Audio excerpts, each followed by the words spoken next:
সম্মানিত ভাইরা আমার, তেলাওয়াত করেছি সূরাতুল বাকারা। সূরাতুল বাকারা হচ্ছে কালামে হাকিমের ধারাবাহিকতার দিক থেকে 2 নম্বর সূরা। কোরআনুল কারীমের সবথেকে বড় সূরা এটি, যে সূরার ভিতরে রয়েছে 286টি আয়াত, 40টি রুকু। সূরাটার নাম হচ্ছে বাকারা। বাকারা শব্দের অর্থ কি? গরু। বাকারা শব্দের অর্থ কি? গরু। গরু নামক একটা সূরা থেকে আজকে তেলাওয়াত করলাম। কালামে হাকিমের সূরাগুলোর অভিনব এবং কৌতূহলী নাম হওয়ার পিছনে বিশেষ কিছু কারণ রয়েছে। সূরার ভিতরে যদি বিশেষ কোনো ঘটনা উল্লেখ করা হয় অথবা বিশেষ কোনো গুরুত্বপূর্ণ শব্দ থাকে, এই দুইটার যে কোনো একটাকে গ্রহণ করেই মূলত সূরাগুলোর নামকরণ করা হয়। সেই ধারাবাহিকতায় সূরাতুল বাকারার 67 থেকে 73 নম্বর আয়াতের ভিতরে আল্লাহ সুবহানাহু ওয়া তাআলা বনী ইসরাইলের একটি গরু কুরবানির ঘটনাকে তুলে ধরার কারণে এই সূরাটির নামকরণ করা হয়েছে সূরাতুল বাকারা।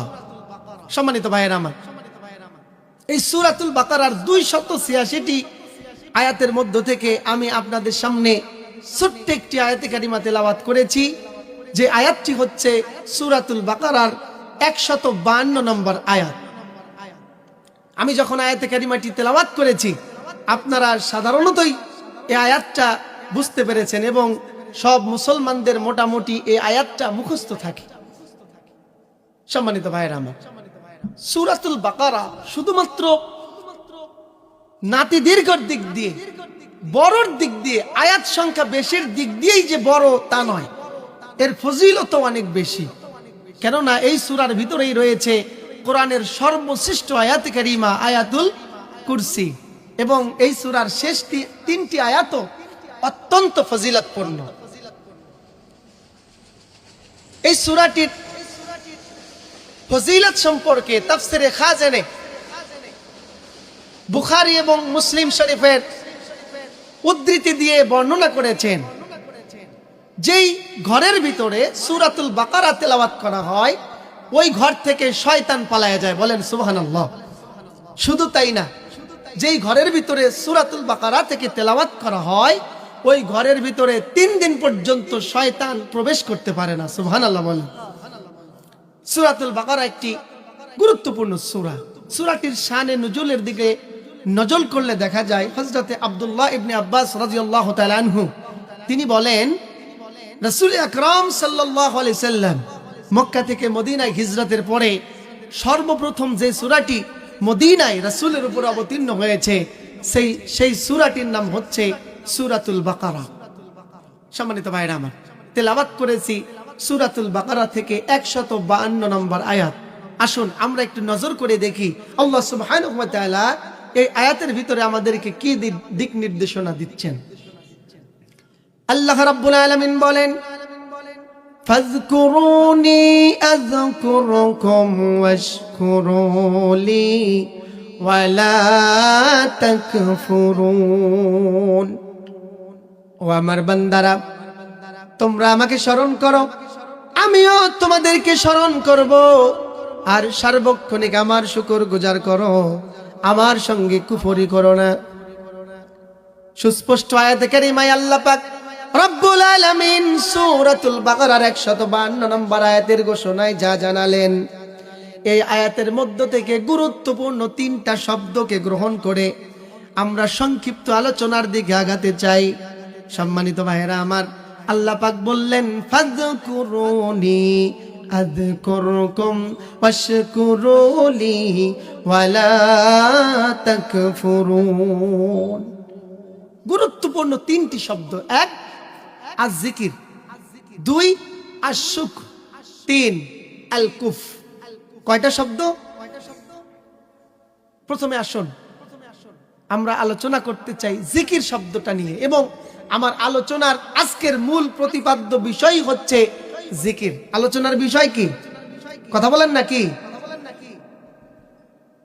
মসজিদে, মাহফিলে, সব জায়গায় গরম গরম আলোচনা করতে করতে ইদানিং কালে জনগণ আমাদেরকে নিয়ে একটু ভাবতে শুরু করেছে যে হুজুররা খালি গরম গরম কথা বলতেছে, সামনে তাদের ভোট বাট আসতেছে, তারা এখন ওই লাইনেই শুধু কথা বলে। এজন্য একটু ঠান্ডা আলোচনা করার জন্য জিকিরের শব্দটা নিয়ে আসলাম। এতে আপনারা খুশি না বেজার? খুশি? আল হাক্কু মুররুন, আপনারা তো খুশি হবেনই যখন শুনলেন যে জিকিরের মতো একটা নরম, একটা হাদিয়া পাওয়ার মতো, তবারক খাওয়ার মতো বিষয়, তখন সবাই আপনারা খুশি। আমাদের এই খুশিতে যেন আল্লাহ খুশি হন, বলেন আমিন। কিন্তু আমাদের সুলসুলা আব্দুলের মতো খুশি হওয়াতে যদি আল্লাহ বেজার হয়ে যায়, ওই খুশি দিয়ে দুনিয়া এবং আখিরাতে কোথাও জায়গা হবে? সম্মানিত ভাইরা, তবে জিকির এই শব্দটিকে, এই ইবাদতটিকে আমরা যতটা তুচ্ছ তাচ্ছিল্য করে, যতটা সুলসুলা আব্দুলের মতো আমল করতে শুরু করেছি, বিষয়টা আসলে তা নয়। আমি এই জিনিসটি আপনাদেরকে বুঝাবার জন্যই আজকে এই বিষয়টিকে চুজ করে নিয়ে আসলাম। সম্মানিত ভাইরা আমার, জিকির শব্দটি আরবি, যা জাল কাফ র মাদ্দা থেকে গঠিত হয়েছে। জিকির শব্দের একটা প্রচলিত অর্থ যা আমরা সবাই জানি। বলুন তো, জিকির শব্দের অর্থ কি? স্মরণ করা। জিকির শব্দের অর্থ কি?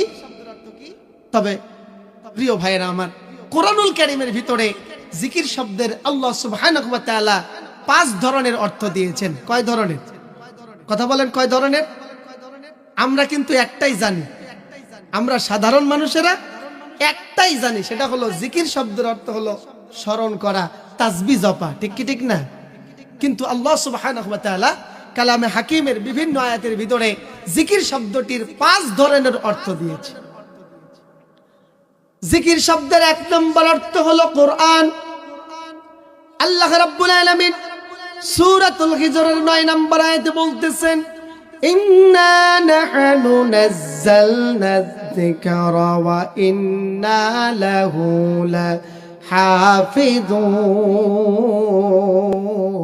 লাহাফিযুন। আল্লাহু আকবার। আল্লাহ রাব্বুল আলামিন বললেন, নিশ্চয়ই এই কোরআনকে আমি নাজিল করেছি, আর এই কোরআনুল কারীমকে হেফাজতের দায়িত্ব তোমাদের কারো ঘাড়ে দেই নাই। কোরআনের হেফাজতের দায়িত্ব, আওয়াজ তুলে বলুন, নিয়েছেন কে? সর্বনাশ, আল্লাহর নামটা এত আস্তে,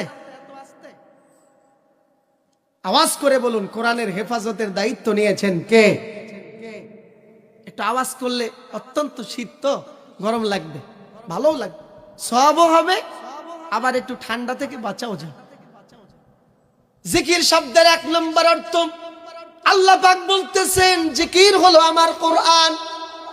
আল্লাহ রাব্বুল আলামিন বলেন, পৃথিবীবাসীর জন্য মানবতার সংবিধান হিসাবে আমি কোরআন নাজিল করেছি। এই জিকিরের হেফাজতের দায়িত্ব আমি আল্লাহ পাক নিজেই গ্রহণ করেছি। আপনারা আওয়াজ করে বলেন, কোরআনুল কারীম কার পক্ষ থেকে এসেছে? আল্লাহ রাব্বুল আলামিন বলেন, তানজিলুম মির রাব্বিল আলামিন। আল্লাহ বলতেছেন, বান্দারে, এই কোরআনটা যেন তেন কোনো গ্রন্থ নয়, তোমাদের রচিত, তোমাদের রচয়িতাদের কোনো গ্রন্থ নয়, এটা স্বয়ং রবের পক্ষ থেকে নাজিলকৃত গ্রন্থ। বলেন সুবহানাল্লাহ। সম্মানিত ভাইরা আমার, আল্লাহ রাব্বুল আলামিন সুস্পষ্ট ঘোষণার মাধ্যমে জানালেন, বাল হুয়া কুরআনুম মাজিদুন ফি লাওহিম মাহফুজ।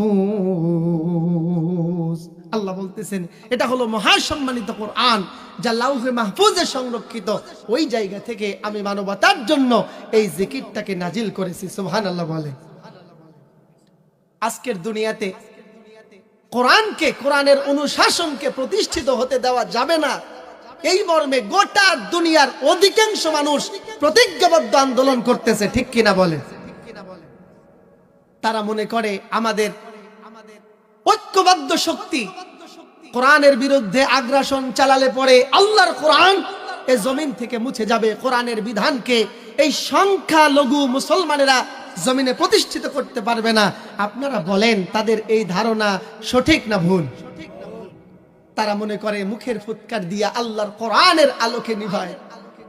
আল্লাহ পাক বলতেছেন সূরাতুস সফ 8 নম্বর আয়াতে কারিমা খোলেন, ইউরিদুনা লিয়ুতফিউ নূরাল্লাহি বিআফওয়াহিহিম আল্লাহু মুতিম্মু নূরিহি ওয়ালাউ কারিহাল কাফিরুন।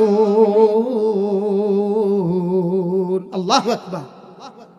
আল্লাহ পাক বলতেছেন, কাফের মুশরিকের বাচ্চারা মুখের ফুৎকার দিয়ে আল্লাহর কোরআনের আলোকে নিভায়া দিতে চাই, কিন্তু আমি আল্লাহ পাক গোটা দুনিয়ায় কোরআনের এই আলোকে, কোরআনের নূরকে, কোরআনের জ্যোতিকে প্রজ্বলিত করবই করব, তাতে কাফের মুশরিকরা যতই অপছন্দ করুক না কেন। সুবহানাল্লাহ। তাহলে জিকির শব্দের এক নম্বর অর্থ কি? কথা বলেন। জিকির শব্দের দুই নম্বর অর্থ আল্লাহ রাব্বুল আলামিন সূরাতুল কফের ৪৫ নম্বর আয়াতের ভিতরে বলতেছেন, ফাযাক্কির বিল কুরআনি মাইয়া খাফু ওয়াঈদ। আল্লাহ পাক বললেন, নবীকে আমি আল্লাহর শাস্তিকে যারা ভয় করে ওই সমস্ত মানুষগুলোকে কোরআন দিয়ে উপদেশ দান করেন। বলেন সুবহানাল্লাহ। জিকির শব্দের দুই নম্বর অর্থ হলো সূরাতুল কফের ৪৫ নম্বর আয়াতের বর্ণনায় উপদেশ। জিকির শব্দের দুই নম্বর অর্থ কি? কথা বলেন কি? উপদেশ, পরামর্শ, নসিহা। আল্লাহর নবী সাল্লাল্লাহু আলাইহি ওয়াসাল্লাম তার জীবনের সুদীর্ঘ 23টা বছর ধরে কোরআনের দাওয়াত মানুষদের কর্ণকুহরে পৌঁছালেন, দাঁড়ে দাঁড়ে ঘুরে ঘুরে। নির্যাতিত হবার পরেও, মৃত্যুর সম্মুখীন হবার পরেও কোরআন দিয়ে মানুষদেরকে দাওয়াত দিয়েছেন। আল্লাহ রাব্বুল আলামিন বলেন, মা ইয়ানতিকু আনিল হাওয়া ইন হুয়া ইল্লা ওয়াহয়ুহা। আল্লাহু আকবার। আল্লাহ পাক সার্টিফাই করতেছেন, আল্লাহ নবীজির ব্যাপারে সার্টিফাই করতেছেন, আমার নবী তোমাদের সামনে যা বলে সব হলো আল্লাহ পাকের পক্ষ থেকে নাজিলকৃত ওহী। তিনি নিজের থেকে বানায় কিছুই বলেন না। সুবহানাল্লাহ বলেন। আজকে কোরআনের হক কথা বললে পরে মানুষের উপরে, উলামায়ে কেরামের উপরে জুলুম নির্যাতন আছে না নাই? কথা বলেন, আছে না নাই? কিয়ামত পর্যন্ত থাকবে। এবার কথা হলো, শুধু মাওলানারা হক কথা বললে পরে তাদের উপরে জুলুম হয়, নির্যাতন হয়। আপনি তো ডাক্তার, ইঞ্জিনিয়ার, আপনি তো লেখক, সাহিত্যিক, আপনি তো কবি, আপনি বড় ধরনের বিজনেসম্যান, সমাজের নেতৃত্ব দিচ্ছেন। উলামায়ে কেরাম কোরআন বলবার কারণে, হক কথা বলবার কারণে তাদের উপরে নির্যাতন হয়। আধুনিক দুনিয়ায় আপনিও একটু হক কথা বলে দেখেন মজাটা কেমন লাগে। ঠিক কি ঠিক না? অর্থাৎ শুধু আলেমরা না, হক কথা যেই বলবে শরীফ উসমান হাদির মতো বুলেট তাদেরকে ঝাঁঝরা করে দেবে। এটাই জাহিলিয়াতের সিদ্ধান্ত। ঠিক কিনা বলে? তাতে কি আমরা কোরআন বলা থেকে দূরে থাকব? কোরআন থেকে দূরে সরে যাব? আল্লাহ রাব্বুল আলামিন নবীজির ব্যাপারে বলতেছেন, নবীজি হত্যার শিকার হলো, হত্যার ষড়যন্ত্রের শিকার হয়েছে, ঘর ছেড়েছে, বাড়ি ছেড়েছে, শিবে আবি তালিবে কারারুদ্ধ হয়ে থেকেছে। কিন্তু ওয়ালাউ তাকাওয়ালা আলাইনা বা'দাল আকাবিল লা আখাযনা মিনহু বিল ইয়ামিনি থুম্মা লাকাতা'না মিনহুল ওয়াতিন। আল্লাহ পাক বলতেছেন, আমার নবীজি যদি কোনো কারণে কোনো ভয়, কোনো অকারণে, কোনো লোভনীয় কারণে যদি কোরআন ব্যতি রেখে অন্য কোনো কথা দিয়ে মানুষদের মধ্যে উপদেশ দিত, মানুষদেরকে দাওয়াত দিত, ওয়ালাউ তাকাওয়ালা আলাইনা বা'দাল আকাবিল লা আখাযনা মিনহু বিল ইয়ামিন, আমি তার ডান হাতটা ধরে ফেলে দিতাম, সুম্মা লাকাতা'না মিনহুল ওয়াতিন, তার জীবন ধ্বনি, কথা বলার শক্তি, জিহ্বাটাকে টান দিয়ে ছিঁড়ে ফেলে দিতাম। আল্লাহু আকবার। চিন্তা করতেছেন কিছু? কাকে বললো? হুঁশিয়ারিটা কাকে দিচ্ছেন? যে নবীজির উপরে কোরআনটা নাজিল হলো, যেই নবীকে আল্লাহ পাক রাহমাতাল লিল আলামিন বলেছেন, যেই নবীকে হাসরের ময়দানে একমাত্র শাফায়াতকারী, সুপারিশকারী করেছেন, যেই নবী হা করেছেন বিষয়টা হালাল হয়ে গেছে, যেই নবী না করেছেন, নিষেধ করেছেন বিষয়টা হারাম হয়ে গেছে, ওই রহমাতাল লিল আলামিন নবীজিকে হুঁশিয়ার করলেন, নবী হে, যদি কোরআন ছাড়া অন্য কিছু দিয়া দাওয়াতি কার্যক্রম চালাও, তোমার ডান হাত ধরে ফেলবো আর তোমার জিহ্বাটাকে টান দিয়ে ছিঁড়ে ফেলে দেব। সুতরাং নবীজি যেখানে কোরআন ছাড়া, আল্লাহর ওহী ব্যতীত, আল্লাহর নির্দেশ ব্যতীত নিজের মন মস্তিষ্ক প্রসূত কোনো কিছু দিয়ে মানুষকে নসিহত দেওয়ার ক্ষমতা পায় নাই, আমাদের সুযোগ আছে? এই সনিপুটি মৌলবীরা যদি নিজেদের দিকে নিজেদের পুঁজি ভারী করবার জন্য, দাওয়াত বৃদ্ধি করবার জন্য, ডায়েরির ডেটকে বাড়াবার জন্য, দাওয়াত খাওয়ার জন্য, ইমামতির মেম্বারকে আজীবন টিকিয়ে রাখবার জন্য, নিজের চাকুরিকে টিকাবার জন্য কোরআন বাদ দিয়া আজে বাজে কিচ্ছা কাহিনী আর মানুষকে খুশি করার কথা বলে ওয়াজ নসিহত করে, কথা বলেন, আল্লাহর কাঠগড়ায় দাঁড়াতে হবে কি হবে না? সুতরাং ভয় পাবার কোনো কারণ আছে? হক কথাই বলতে হবে, প্রয়োজনে চাকরি থাক আর না থাক, ঠিক কিনা বলে? বলবেন যে চাকরি গেলে খাবেন কি? আপনি একটু চিন্তা করে দেখেন না, একটা সময় আপনি এক ফোঁটা পানিতে পরিণত ছিলেন, ওই পানি থেকে আপনি নাপাক রক্ত ছিলেন, আমি আপনি মায়ের গর্ভের ভিতরে অসহায় ছিলাম, অস্তিত্ববিহীন। ওই জায়গায় রিজিকের ব্যবস্থা করেছেন কে? কথা বলেন কে? এরপরে ছোট্ট একটা বাচ্চা পৃথিবীতে আসলাম, আলো তুলু আদর করে করে মানুষের আমাদেরকে রিজিক মুখে তুলে দিলেন। ডাকতে পারি না, কথা বলতে পারি না, কিন্তু আমার মায়ের মাধ্যমে, আমাদের অভিভাবকদের মাধ্যমে রিজিকের ব্যবস্থা করেছেন আল্লাহ। ছাত্র ছিলাম, বেকার ছিলাম, তরুণ ছিলাম, সারাদিন খেলাধুলা করে এসে মায়ের প্লেটে ভাতের ব্যবস্থা আওয়াজ করে বলেন করেছেন কে? তো আবার যদি চাকরিচ্যুত হতে হয়, আবার যদি কর্মক্ষমতা হারাতে হয়, আবার যদি দ্বীনের কথা বলতে গিয়ে বন্ধুত্ব বরণ করতে হয়, আওয়াজ করে বলেন রিজিকের ব্যবস্থা করবেন যিনি, তার নামটা কি? সুতরাং জিকির হবে, উপদেশ হবে কোরআন থেকে। জিকির শব্দের 2 নম্বর অর্থই হলো উপদেশ, নসিহত, পরামর্শ, অ্যাডভাইস।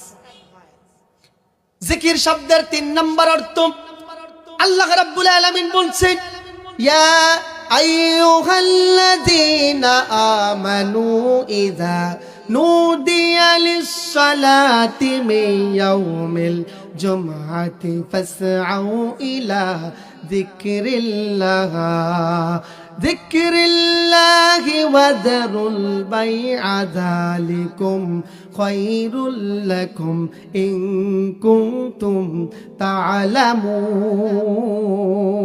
তা'লামুন। আল্লাহু আকবার। আল্লাহ রাব্বুল আলামিন বলতেছেন সূরাতুল জুমআহ 9 নম্বর আয়াতের ঘোষণা, ও ঈমানদারেরা, যখন জুমার দিন মসজিদ থেকে আজানের ধ্বনি উচ্চারিত হয়, তখন তোমরা আল্লাহর জিকিরের দিকে ধাবিত হও। তখন তোমরা আল্লাহর জিকিরের দিকে ধাবিত হও, তোমাদের ব্যবসা বাণিজ্যকে বন্ধ করে দাও, এটাই তোমাদের জন্য কল্যাণকর। যদি তোমরা জানতে, আমার ভাইয়েরা, বন্ধুরা, সূরাতুল জুমআর 9 নম্বর আয়াতের ভিতরে আল্লাহ রাব্বুল আলামিন জিকির শব্দের অর্থ দিলেন নামাজ। সুতরাং জিকির শব্দের 3 নম্বর অর্থ হলো নামাজ। জিকির শব্দের 3 নম্বর অর্থ কি? কথা বলেন কি? ইজা নুদিয়া লিস-সালাহ, যখন মসজিদ থেকে আহ্বান করা হয়, ফাসআউ ইলা যিকরিল্লাহ। এই যে ইলা যিকরিল্লাহ মানে হচ্ছে আল্লাহর স্মরণে। এখানে আল্লাহর জিকির হচ্ছে তোমার সালাতের দিকে, আল্লাহর সিজদার দিকে তুমি ধাবিত হও। জিকির শব্দের এখানে অর্থ হলো সালাত, নামাজ। আল্লাহ পাক আফসোস করে বলতেছেন, যালিকুম খায়রুল লাকুম ইন কুনতুম তা'লামুন। ও বান্দারা, জুমার দিন তুমি তোমার ব্যবসা প্রতিষ্ঠানকে তালাবদ্ধ করে দাও, তোমার সমস্ত কর্মসংস্থানকে বন্ধ করে দিয়া মসজিদে আজান হওয়ার সঙ্গে সঙ্গে মসজিদে চলে যাও। যালিকুম খায়রুল লাকুম ইন কুনতুম তা'লামুন। এটাই তোমার জন্য কল্যাণকর, এটাই তোমার জন্য ভালো যদি তুমি জানতে। তার মানে আল্লাহ পাক আফসোস করে বলতেছেন, বান্দারে, এটাই তোর জন্য কল্যাণকর, কিন্তু তুই জানিস না। জুমার নামাজের ভিতরে কল্যাণ আছে না নাই? হ্যাঁ, 7 দিনের ভিতরে শ্রেষ্ঠ দিনের নাম কি? কথা বলেন। আল জুমআতু লিল জুমআহ কাফারাতুল্লাহ। এক জুমা থেকে আরেক জুমা মধ্যবর্তী সমস্ত সগীরা গুনাহের কাফারা হয়ে যায়। সুবহানাল্লাহ বলে। জুমার দিন হচ্ছে সাইয়্যিদুল আইয়াম, দিন সমূহের মধ্যে শ্রেষ্ঠ দিন। জুমার দিনের খুতবার সময় থেকে শুরু করে নিয়ে ইমাম সাহেবের সালাম ফেরানো পর্যন্ত এই মধ্যবর্তী সময়ের ইমানদারদের সমস্ত মুনাজাতকে কবুল করেন কে? এই জন্য আল্লাহ বললেন যালিকুম খায়রুল লাকুম, এই জুমার দিনটা তোমার জন্য কল্যাণকর। তার আগের নির্দেশ হলো ফাসআউ ইলা যিকরিল্লাহ ওয়া যারুল বাইআ, জুমার দিন আজানের সঙ্গে সঙ্গে তুমি মসজিদের দিকে ধাবিত হয়ে যাও, সালাতের জন্য ছুটে যাও, তোমার ব্যবসা প্রতিষ্ঠানকে বন্ধ করে দাও। ও আমার ভাইজানেরা, বাবাজিরা, আল্লাহ পাক এখানে ব্যবসা প্রতিষ্ঠানের কথাকে উল্লেখ করলেন এই কারণে, পৃথিবীর যত পেশা আছে সব থেকে বেশি লাভবান হওয়ার যেই পেশা, সেই পেশাটার নাম কি? কথা বলেন কি? হ্যাঁ, বান্দার রিজিকের 90% আল্লাহ পাক এই ব্যবসার মধ্যে রেখেছেন। সুবহানাল্লাহ বলেন। অর্থাৎ ব্যবসা প্রতিষ্ঠানে তালা মেরে দাও, বন্ধ করে দাও, মানে হচ্ছে যেহেতু সব থেকে লাভবান পেশায় তালা দিতে হবে, সুতরাং আমার চাকরি, আমার কৃষিকাজ, আমার অন্যান্য যত কাজ আছে সব বন্ধ করে দিয়া আল্লাহ নির্দেশ দিলেন মসজিদের দিকে সালাতের জন্য, এই জিকিরের জন্য তুমি ধাবিত হও। যালিকুম খায়রুল লাকুম, এটাই তোমার জন্য কল্যাণ। পর্যটক ইবনে বতুতা, মরক্কো বংশোদ্ভূত ভারতীয় পর্যটক ইবনে বতুতা, তিনি ভারতে সফর করতে এসে আফসোস করে বলেছিলেন, নাইজেরিয়া, সুদান এবং ঘানা, এই রাষ্ট্রগুলো সফর করে আমি দেখেছি যে তারা হলো কোরআনের প্রেমিক। সুবহানাল্লাহ বলেন। আমাদের দেশের জুমার দিনে মুসলমানদের যে গুরুত্ব, জুমার আজান হচ্ছে, এদিকে ল্যাংটা কাঁচা দিয়ে জমিনে তারা হাল চাষ করতেছে, আছে না নাই? বলে মালকাসা। হ্যাঁ, খেলোয়াড়রা ফুটবল খেলতেছে, চাকরিজীবীরা সপ্তাহের একটা দিন শুক্রবারে ছুটি পেয়েছে, এই দিনটা জুমার নামাজের মাধ্যমে নষ্ট করতে চান না, তারা আরাম আয়েশে দিন কাটানোর জন্য চেষ্টা করছে। আর স্ত্রী সন্তানদেরকে নিয়ে জুমার দিন জুমার সালাত বাদ দিয়ে তারা পার্কে বেড়াতে যাচ্ছে। ঠিক কি ঠিক না? এই অবস্থা দেখে পর্যটক ইবনে বতুতা বললেন যে, এই এলাকার প্রতি অসন্তুষ্ট হয়েই তিনি বললেন, সুদান, নাইজেরিয়া, ঘানা, এই দেশগুলো সফর করে আমি দেখেছি তারা হলো কোরআনের প্রেমিক। যখন জুমার দিন মসজিদে আজান হয়, আজানের পরে আর মসজিদে গেলে মসজিদে জায়গা খুঁজে পাওয়া যায় না, তারা আগে থেকেই মসজিদে ভরপুর হয়ে যায়। সুবহানাল্লাহ বলে। আল্লাহ যে বললেন যালিকুম খায়রুল লাকুম ইন কুনতুম তা'লামুন, এই জুমাতে রয়েছে তোমাদের জন্য কল্যাণ যদি তোমরা জানতে। এই তারা জুমাকে গুরুত্ব দেওয়ার কারণেই মনে হয় ওই সমস্ত এলাকার জমিনগুলো অনুর্বর হওয়ার কারণেও তারা ধনাঢ্যবান, গোটা দুনিয়াতে খনিজ সম্পদের মালিক হয়ে আজকে তারা বাহাদুরি করতেছে। আর আমার প্রিয় এই মাতৃভূমি বাংলাদেশের উর্বর ভূমি, যেখানে চাষাবাদ করার জন্য আল্লাহ পাক অবারিত নেয়ামত আমাদেরকে দিয়েছেন, কিন্তু আমরাই এখনো অভাবী জাতি। কথা বলেন ঠিক কি ঠিক না? কারণ ওই যে কল্যাণ আমরা অর্জন করতে পারছি না। আমার দেশের মাটির নিচে তেল, গ্যাস, খনি, স্বর্ণ, ইউরেনিয়াম, কয়লা ভরপুর রয়েছে। বৈজ্ঞানিকরা বলতেছে, ভূতত্ত্ববিদরা বলতেছে, এই সম্পদ যদি ওঠানো হয়, বাংলাদেশের মাটির নিচে যে সম্পদ, খনিজ সম্পদ আল্লাহ তাআলা দিয়েছেন, এগুলো উত্তোলন করতে পারলে বাংলাদেশ গোটা দুনিয়াতে একটা বস বাংলাদেশে পরিণত হবে। ঠিক কি ঠিক না? কিন্তু উঠাতে পারতেছি না, কারণ ওই যে আমরা ওই কল্যাণকে, আমরা আল্লাহর দাসত্বকে এখনো মেনে নিতে পারছি না। সম্মানিত ভাইরা আমার, জিকির শব্দের 3 নম্বর অর্থ হলো সালাত। জিকির শব্দের 4 নম্বর অর্থ হলো আল্লাহর আইন ও বিধান, আল্লাহর হুকুম। আল্লাহ রাব্বুল আলামিন বলেন, ওয়ামান আ'রাদা আন যিকরি ফাইন্না লাহু মাঈশাতান দানকা ওয়া নাহশুরুহু ইয়াওমাল কিয়ামাতি আ'মা। আল্লাহ পাক বলতেছেন, যারা আমার বিধান থেকে, আমার আইন ও হুকুম থেকে মুখ ফিরিয়ে নেবে, তাদের জীবনকে আমি করে দিব বরকত শূন্য।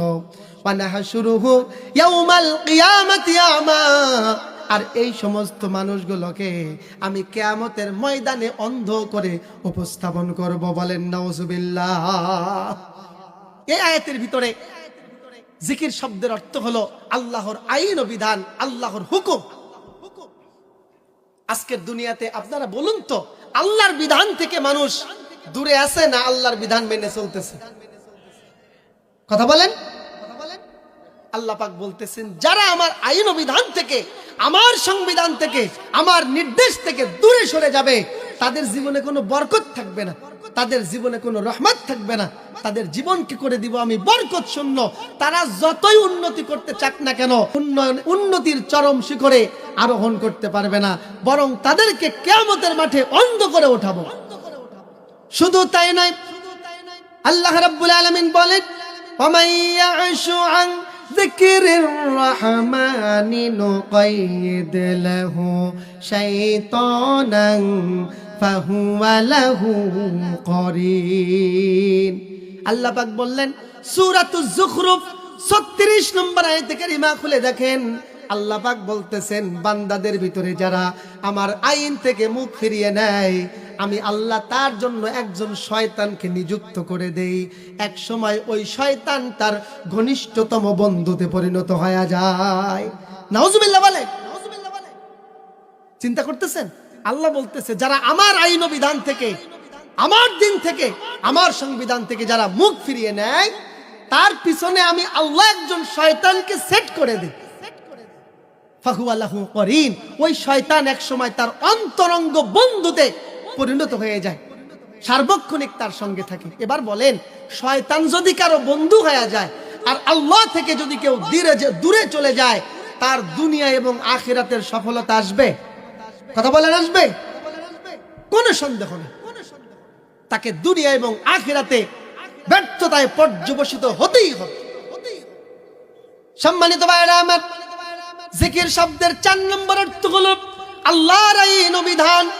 জিকির শব্দের 5 নম্বর অর্থ আল্লাহ রাব্বুল আলামিন আমার তেলাওয়াতকৃত আয়াতের ভিতরে বলছেন, ফাযকুরুনি আযকুরুকুম ওয়াশকুরুলি ওয়ালা তাকফুরুন।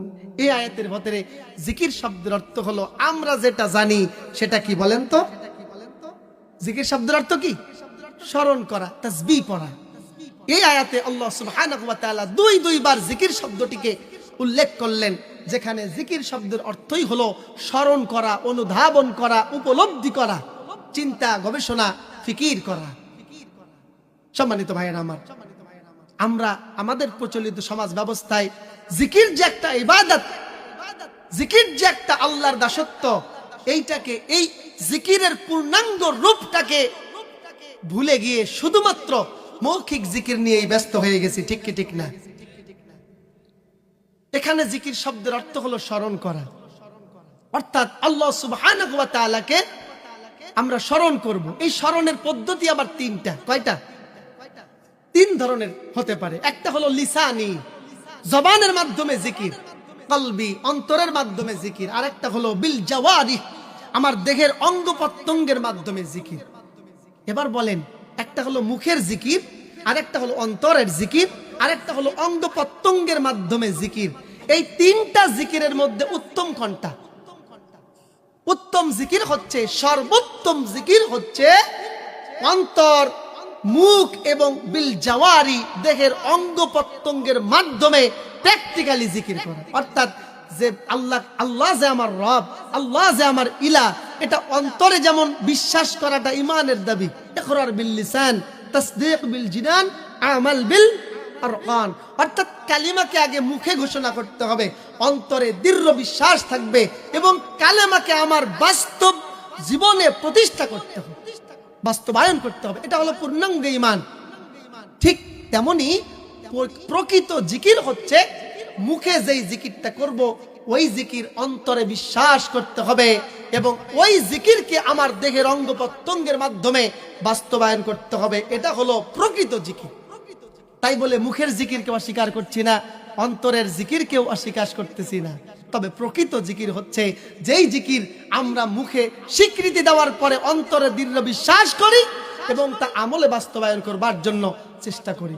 রাসূল আকরাম সাল্লাল্লাহু আলাইহি সাল্লাম বলেছেন, আফদালুজ যিকরি লা ইলাহা, সর্বোত্তম জিকির কি? কথা বলেন, আফদালুজ যিকরি লা ইলাহা। এই জিকিরটা সর্বোত্তম জিকির। এই জিকিরটা সর্বোত্তম জিকির হবে তখনই যখন আপনি মুখের বিশ্বাস স্বীকারোক্তির পাশাপাশি অন্তরে বিশ্বাস এবং আল্লাহ ছাড়া গোটা দুনিয়াতে আর কোনো ইলাহ নাই, আইন ও বিধানদাতা নাই, গোটা জমিনে একমাত্র দাসত্ব, আইন ও বিধান চলবে আল্লাহর, এটাকে যখন বাস্তব জমিনে আপনি প্রতিষ্ঠা করবার জন্য প্রচেষ্টা চালাবেন, এই জিকির হলো সর্বোত্তম জিকির। কথা বলেন ঠিক কি ঠিক না? এই জিকিরের ব্যাপারে আল্লাহ রাব্বুল আলামিন বলেন, ইয়া আইয়ুহাল্লাযীনা আমানু যকুরুল্লাহা যিকরান কাসীরা ফাসাব্বিহুহু বুকরাতাও ওয়া আসীলা। আল্লাহ পাক বলতেছেন, ঈমানদারেরা তোমরা আমাকে বেশি বেশি বেশি বেশি স্মরণ করো, সকাল সন্ধ্যায় আমি আল্লাহর জিকির করো, পবিত্রতা ঘোষণা করো। বলেন সুবহানাল্লাহ। আল্লাহর নির্দেশ হচ্ছে ঈমানদার, উযকুরুল্লাহ যিকরান কাসীরা, তোমরা আমাকে বেশি বেশি স্মরণ করো। এরপরে বলছেন ওয়াসাব্বিহুহু বুকরাতাও ওয়া আসীলা, সকালে এবং সন্ধ্যায় আমাকে স্মরণ করো। এইবার আমাদের দেশের কিছু পীর সাহেব তারা দেখা যাচ্ছে জিকির করতেছে, সকালে ফজরের নামাজের পরে একবার আর সন্ধ্যার সময় একবার, সারাদিন আল্লাহ তাআলার জিকিরের কোনো বালাই নাই। এরকম আছে না? বিভিন্ন মসজিদ থেকে, বিশেষ করে আপনাদের রাজশাহী রেল স্টেশন, যারা ওখানে ফজরের ট্রেনে যাতায়াত করেন তারা জানবার কথা, ওখানে ফজরের নামাজের পরে তাসবিহ তালবিয়া বিভিন্ন রকমের ব্যাপার স্যাপার নিয়ে এসে মিলাদ পড়ে আল্লাহকে স্মরণ করা হচ্ছে। এটা তো একটা উদাহরণ দিলাম।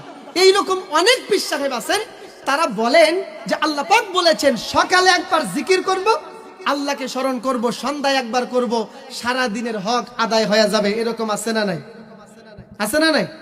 মুফাসসিরে কেরাম বলেন যে না, এরকম না।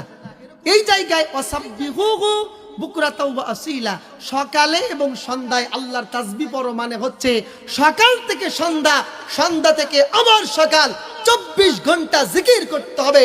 আওয়াজ করে বলেন কার? অর্থাৎ সার্বক্ষণিক জিকির করতে হবে আল্লাহ। সম্মানিত ভাইয়েরা আমার, জিকিরের পদ্ধতিটা কি হবে? আমার দেশে বহু রকমের জিকিরের সিস্টেম চালু রয়েছে। কেউ জিকির করতে করতে গাছে উঠে যাচ্ছে, আবার কেউ জিকির করতে করতে স্টেজ থেকে লাফিয়ে পড়ে যাচ্ছে, কেউ জিকির করতে করতে পীর সাহেবের পায়ে সিজদা করতেছে, আবার কেউ জিকির করতে করতে তার স্ত্রীকে মা ডাকতেছে, মাকে বউ বলে ডাকতেছে। আছে না নাই? আল্লাহ রাব্বুল আলামিন বলেন, আল্লাযীনা ইয়াযকুরুনাল্লাহা কিয়ামান ওয়া কুউদান ওয়া আলা জুনুবিহিম ওয়া ইয়াতাফাক্কারুনা ফি খালকিস সামাওয়াতি ওয়াল আরদ। আল্লাহ পাক বলতেছেন, বান্দারা তোমরা দাঁড়ানো অবস্থায়, দণ্ডায়মান অবস্থায়, তোমরা বসা অবস্থায় এবং শায়িত অবস্থায়, সর্বাবস্থায় জিকির করবে আল্লাহর, এবং চিন্তা গবেষণার মাধ্যমেও জিকির করতে হবে কার? আল্লাহ বলতেছেন তুমি দাঁড়িয়ে জিকির করবা না বসে করবা না শুয়ে করবা? আল্লাহ বলতেছে ইয়াযকুরুনাল্লাহ, আল্লাহকে স্মরণ করো বান্দা, কিয়ামা দাঁড়িয়ে, কুউদা বসে, কুউদা ওয়া আলা জুনুবিহিম তুমি দাঁড়িয়ে বসে শুয়ে, অর্থাৎ যেই হালতেই থাকো না কেন জিকির করতে হবে, স্মরণ করতে হবে কাকে? আল্লাহকে। ফায়াতাফাক্কারুনা ফি খালকিস সামাওয়াতি ওয়াল আরদ, এবং আসমান জমিনের যা আছে এগুলো নিয়ে তুমি চিন্তা করো, গবেষণা করো, অর্থাৎ জমিনের নিয়ামতের গবেষণার মাধ্যমেও জিকির করতে হবে কার? স্মরণ করতে হবে কাকে? আল্লাহকে।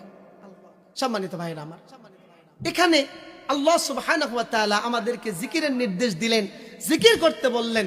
আল্লাহ পাক বলেন, ফাযকুরুনি আযকুরুকুম, ও আমার বান্দারা তোমরা আমাকে স্মরণ করো, আমার তাসবিহ পড়ো, আমাকে নিয়ে চিন্তা করো, গবেষণা করো, আমি আল্লাহ তোমাদেরকে স্মরণ করব। সুবহানাল্লাহ বলেন।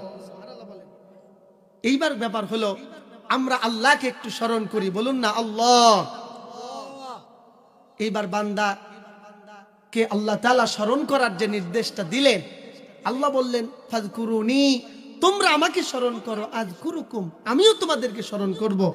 আরশ থেকে কি আল্লাহ বলবেন বান্দা বলবে? কথা বলেন। তা আল্লাহ যে বললেন যে ফাযকুরুনি, তোমরা আমাকে স্মরণ করো, আযকুরুকুম, আমিও তোমাদেরকে স্মরণ করব। হযরত আব্দুল্লাহ ইবনে আব্বাস রাদিয়াল্লাহু তাআলা আনহু বলতেছেন, আল্লাহ বলেছেন ফাযকুরুনি আযকুরুকুম, বান্দারা তোমরা আমাকে স্মরণ করো, আমিও তোমাদেরকে স্মরণ করব। এই আয়াতের আয়াতাংশের ব্যাখ্যা হলো, আব্দুল্লাহ ইবনে আব্বাস রাদিয়াল্লাহু তাআলা আনহু বলেন, এর পরিপূর্ণ অর্থ হলো, বান্দারা তোমরা আমাকে আনুগত্য এবং দাসত্বের মাধ্যমে স্মরণ করো, আমি আল্লাহ নেয়ামত এবং সাহায্যের মাধ্যমে তোমাদেরকে স্মরণ করব। বলেন সুবহানাল্লাহ। বুঝতে পারতেছেন কিছু? আল্লাহ বলতেছে আনুগত্য এবং দাসত্বের মাধ্যমে আমার জিকির করো, আমি তোমাদেরকে নেয়ামত দিয়ে তোমাদেরকে সাহায্য দিয়ে স্মরণ করব। এরকম স্মরণ কি আপনারা পৃথিবীতে দেখেছেন? দেখেছেন কি? শুনেছেন? সম্মানিত ভাইরা, বুখারী এবং মুসলিম শরীফের বর্ণনা এসেছে, তাফসিরে খাজানে, তাফসিরে খানজুল ঈমান, তাফসিরে খাজানের বরাত দিয়ে লিখেছেন, বুখারী এবং মুসলিমের বর্ণনা, আল্লাহ সুবহানাহু ওয়া তাআলা বলেছেন যে আমার বান্দারা যখন আমাকে একাকী স্মরণ করে, আমিও তাদেরকে অনুরূপভাবে স্মরণ করি। সুবহানাল্লাহ বলেন। আল্লাহ পাক বলেন, আমার বান্দারা যখন আমাকে দলবদ্ধভাবে স্মরণ করে, আমি আল্লাহ তাদেরকে অনুরূপ, তার থেকে উত্তম ভাবে স্মরণ করি। সুবহানাল্লাহ বলেন। এর ব্যাখ্যাটা হলো এমন, বান্দা যখন নিবিড় একদম একাকিত্বে, গভীর রজনীতে কিংবা দুনিয়ার কোলাহল থেকে দূরে গিয়ে একমাত্র আমি আল্লাহকে স্মরণ করে, আমি আল্লাহ তাকে গোপনে সাহায্য করি, নিয়ামত দান করি। সুবহানাল্লাহ বলেন। পৃথিবীর কেউ সেটা টের পায় না। আবার আমার বান্দারা যখন দলবদ্ধ হয়ে, একত্রিত হয়ে, সংঘবদ্ধভাবে আমি আল্লাহকে স্মরণ করে, আমি আল্লাহ তাআলা তার থেকে উত্তম ভাবে, অর্থাৎ তারা স্মরণ করে পৃথিবীর মানুষদেরকে সাথে নিয়ে, আর আমি আল্লাহ পাক তাদের থেকে উত্তম সৃষ্টি হতে পারে ফেরেশতাদেরকে নিয়ে, কিংবা গোটা দুনিয়ার অসংখ্য নেয়ামতের মাধ্যমে, সাহায্যের মাধ্যমে আমি আল্লাহ তাদের থেকে উত্তম পন্থায় আমার জামাতবদ্ধ জিকিরকারী বান্দাদেরকে স্মরণ করি, সাহায্য করি। বলেন সুবহানাল্লাহ। উদাহরণ দরকার? দেখুন না, হযরতে জাতির পিতা ইব্রাহিম আলা নবিয়্যিনা আলাইহিস সালাম, আমাদের জাতির পিতা কে? কথা বলেন, জাতির পিতা কে? আল্লাহ রাব্বুল আলামিন বলেন, মিল্লাতা আবিকুম ইব্রাহিম হুয়া সাম্মাকুমুল মুসলিমিন। আল্লাহু আকবার। তোমাদের জাতির পিতা মিল্লাতের রাহবার হলো হযরত ইব্রাহিম আলাইহিস সালাম। তিনি আমাদের নাম রেখেছে কি? মুসলমান। কিন্তু দীর্ঘদিন যাবত আমাদের ঘরে একজন জাতির পিতা ছিল, আমাদের ঈমানকে ধ্বংস করবার জন্য, মুসলমানদেরকে জাহান্নামের দোরগোড়ায় পৌঁছাবার জন্য একজন জাতির পিতা আমাদের সামনে পুতুলের মতো দাঁড় করে রাখা হয়েছিল। ওই ব্যক্তিকে কিংবা অন্য যে কাউকে যদি কোনো ব্যক্তি জাতির পিতা হিসাবে গ্রহণ করে, ঈমান কোন দিক দিয়ে নষ্ট হয়ে যাবে টেরও পাবে না। ঠিক কিনা বলে? আল্লাহ পাক বললেন, বান্দা যখন আমাকে একাকিত্বে স্মরণ করে, আমি তাকে একাকিত্বে গোপনেই সাহায্য সহযোগিতা করি, তাকেও স্মরণ করি। নজর করে দেখুন না, নমরুদ যখন হযরত ইব্রাহিম আলাইহিস সালামকে হত্যা করবার জন্য চূড়ান্ত ষড়যন্ত্রের এক পর্যায়ে বিশাল আগুনের কুণ্ডলী সাজাইয়া হযরত ইব্রাহিম আলাইহিস সালামকে আগুনের মধ্যে ফলাইয়া দিয়েছিলেন, আপনারা বলেন সেই দিন হযরত ইব্রাহিম সাহায্য চেয়েছিলেন, জিকির করেছিলেন কার? কথা বলেন কার? মজার একটা ঘটনা হলো, মুফাসসিরে কেরাম বর্ণনা করেন, যখন নমরুদ আগুনের বিশাল কুণ্ডলী সাজালো, সাজিয়ে ইব্রাহিম আলাইহিস সালামকে সেখানে ফেলে দিয়েছে। এরপরে দেখতেছে হযরত জিবরিল আমিন এসে ইব্রাহিম আলাইহিস সালামকে বলতেছে, আল্লাহর খলিল, আপনি যদি চান তো আমি আমার পাখার একটা বাড়িতে মুহূর্তের ভিতরে নমরুদের আগুনকে নিভাইয়ে দিব। আল্লাহু আকবার বলেন। হযরত ইব্রাহিম আলাইহিস সালাম বলতেছে, না জিবরাইল, না, আমি আমার যে আল্লাহর জন্য আজকে আগুনের মধ্যে নিক্ষিপ্ত হয়েছি, ওই আল্লাহ ব্যতীত কারো আমি আর আজকে সাহায্য চাই না। আল্লাহ সুবহানাহু ওয়া তাআলা বলেন, কুলনা ইয়া নারু কুনি বারদাও ওয়া সালামান আলা ইব্রাহিম। আল্লাহু আকবার। আল্লাহ নির্দেশ দিলেন, ও আমার আগুন রে, আমার বন্ধু আমার খলিল আমাকে জিকির করেছে, আমাকে স্মরণ করেছে, আমার কাছে সাহায্য চেয়েছে, সুতরাং আমার খলিলকে তুমি পুরাতে পারবা না। তুমি ওই ইব্রাহিমের জন্য নাতিশীতোষ্ণ এয়ার কন্ডিশনে পরিণত হয়ে যাও। সুবহানাল্লাহ। আগুনের ভিতরে ইব্রাহিম আলাইহিস সালাম পড়তেছে না, জান্নাতি আরাম ভোগ করতেছে। এবার নমরুদ সাইড থেকে দেখতে বলতেছে, ঘটনাটা কি? আগুনের মধ্যে ফালালাম, পুরে সারখার হয়ে যাবে, পুরে না কেন? এমন সময় ইবলিশ শয়তান এসে হাজির। মুফাসসিরে কেরাম বলেন, ইবলিশ এসে নমরুদকে বলতেছে, নমরুদ রে, তুমি যেই কাজটা করেছো সফল হতে পারবে না, কারণ আল্লাহর অসংখ্য লাখো লাখো অগণিত ফেরেশতা এখন ইব্রাহিমকে নিরাপত্তা দিচ্ছে। সুবহানাল্লাহ বলেন। এইবার নমরুদ বলতেছে, মুরব্বী এবার কি করা যায়, বুদ্ধি দেন, পরামর্শ দেন। শয়তান বলতেছে, এই জায়গাটাকে আগে নাপাক করা লাগবে, যাতে ফেরেশতারা এখান থেকে অপমানিত হয়ে লজ্জাবোধ করে পালায় যায়। কি করতে হবে বলুন? বলছে, এই জায়গাতে কিছু উলঙ্গ নারী পুরুষকে এনে ছেড়ে দেন, তারা এখানে জেনায় লিপ্ত হবে, আর ফেরেশতারা অপবিত্র জায়গা ত্যাগ করে চলে যাবে।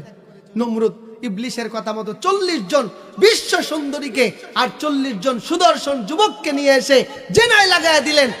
সেই জায়গাতে একটা অন্যরকম অশ্লীল পরিবেশের তৈরি হলো। আর এই কারণে কি ফেরেশতারা পালিয়ে গিয়েছিল? কথা বলেন, পালিয়েছিল না। এই ঘটনা থেকে একটা শিক্ষা আমাদের আছে। আজকেও দেখবেন গোটা দুনিয়াতে যখন ইমানদারদেরকে হত্যা করবার জন্য কোনোভাবেই আইনি প্রক্রিয়াতে কুলিয়ে উঠতে পারা যায় না, একটা সময় তারা মব সৃষ্টি করবার জন্য আমাদের দেশেও আমরা প্রায় 17টি বছর ধরে দেখলাম ওই ঢাকার শাহবাগে নর্তকীদেরকে দিয়ে মদ গাঁজা খাইয়ে আর ওখানে পুরুষদেরকে নারী লেলিয়ে দিয়ে শাহবাগে গণজাগরণ মঞ্চের নামে নমরুদের ওই বেশ্যাখানা বানিয়েছিল জালিম সরকার। কথা বলেন ঠিক কি ঠিক না? সম্মানিত ভাইয়েরা আমার, ওই আগুনের কুণ্ডলের ভিতরে হযরত ইব্রাহিম আলাইহিস সালাম স্মরণ করেছিলেন আল্লাহকে। আল্লাহ পাক একাকিত্বে গোপনে তাকে সহযোগিতা করেছেন, স্মরণ করেছেন। এইটা হলো একটা উদাহরণ। আল্লাহ পাক বলেন, আমার বান্দারা যখন আমাকে সংঘবদ্ধভাবে দলবদ্ধভাবে স্মরণ করে, আমি আল্লাহ পাক তাদের থেকে উত্তম দল দিয়া তাদেরকে স্মরণ করি, সাহায্য করি, তাদের উপরে নিয়ামত বর্ষণ করে দেই। নজর করে দেখুন আমাদের নবীজির সিরাতের দিকে। বদরের যুদ্ধে 313 জন সাহাবী নিয়া অপ্রশিক্ষিত, প্রশিক্ষণ নাই, যুদ্ধের তেমন কোনো অস্ত্র সরঞ্জামাদি নাই, ইমানদার 313 জন সাহাবী নিয়া আল্লাহ পাক যখন বদরের প্রান্তরে নবীজিকে দেখলেন, সেই সময় আল্লাহ রাব্বুল আলামিনকে স্মরণ করার কারণে আল্লাহর দ্বীন প্রতিষ্ঠার মুজাহিদদেরকে আল্লাহ পাক সেদিন উত্তম দল দিয়া সহযোগিতা করেছিলেন। আসমান থেকে হাজার হাজার ফেরেশতা দিয়া আবু জেহেলের বিরুদ্ধে যুদ্ধের ময়দানে আবু জেহেলকে পরাস্ত করেছিলেন তিনি কে? আল্লাহ রাব্বুল আলামিন বলেন, ফালাম তাকতুলুহুম ওয়ালাকিন্নাল্লাহা ক্বাতালাহুম ওয়া মা রামাইতা ইয রামাইতা ওয়ালাকিন্নাল্লাহা রামা। আল্লাহ পাক বললেন নবীকে, বদরের প্রান্তরে যখন তোমরা সংখ্যালঘু মুসলমান কাফেরদের বিরুদ্ধে নেমেছিলা, তোমরা তাদেরকে হত্যা করো নাই, আবু জেহেল এবং তার সাঙ্গ পাঙ্গদেরকে আমি আল্লাহ পাক হত্যা করেছি। বলেন সুবহানাল্লাহ। এটা হলো জিকির, এটা হলো প্রকৃত জিকির। আল্লাহকে আমরা আমাদের ইমানদারেরা স্মরণ করেছে, আল্লাহ তার সাহায্যের মাধ্যমে, নিয়ামতের মাধ্যমে ইমানদারদেরকে স্মরণ করেছে। ঠিক কি ঠিক না? কিন্তু এখনো তো আমরা স্মরণ করতেছি, আমাদের স্মরণের পরে আল্লাহর সাহায্য অধিকাংশ জায়গায় আসতেছে না। কারণটা এ থেকে বোঝা গেল যে প্রকৃত জিকির যদি, আল্লাহকে যদি প্রকৃতার্থে আমরা স্মরণ করতে পারি, আল্লাহ পাকের পক্ষ থেকে আমাদের উপরেও রহমত আসবে, আল্লাহ তাআলা আমাদেরকেও সাহায্য করবে, তার নিয়ামতের মাধ্যমে আমাদেরকেও স্মরণ করবে। ঠিক কি না? কিন্তু সেই জিকির হতে হবে প্রকৃত জিকির, শুধুমাত্র মুখে মুখে জিকির না, শুধুমাত্র দেখাবার জন্য মিলাদ পড়া জিকির আর গান বাজনা করে ভণ্ডামির জিকির করলে চলবে না। জিকির করতে হবে আল্লাহর শেখানো, রাসূলের শেখানো সিস্টেমে, ইমানের হালতে এবং প্র্যাকটিক্যাল কায়দায়। আল্লাহ সুবহানাহু ওয়া তাআলা আমাদেরকে আল্লাহ পাককে স্মরণ রেখে আল্লাহর দ্বীন অনুযায়ী জিকিরের হক আদায় করে আল্লাহর বিধানকে আমাদের জিন্দেগির একমাত্র সংবিধান মেনে জীবন যাপন করে আল্লাহর জান্নাত পর্যন্ত পৌঁছাবার তৌফিক দান করুন। বলেন আমিন।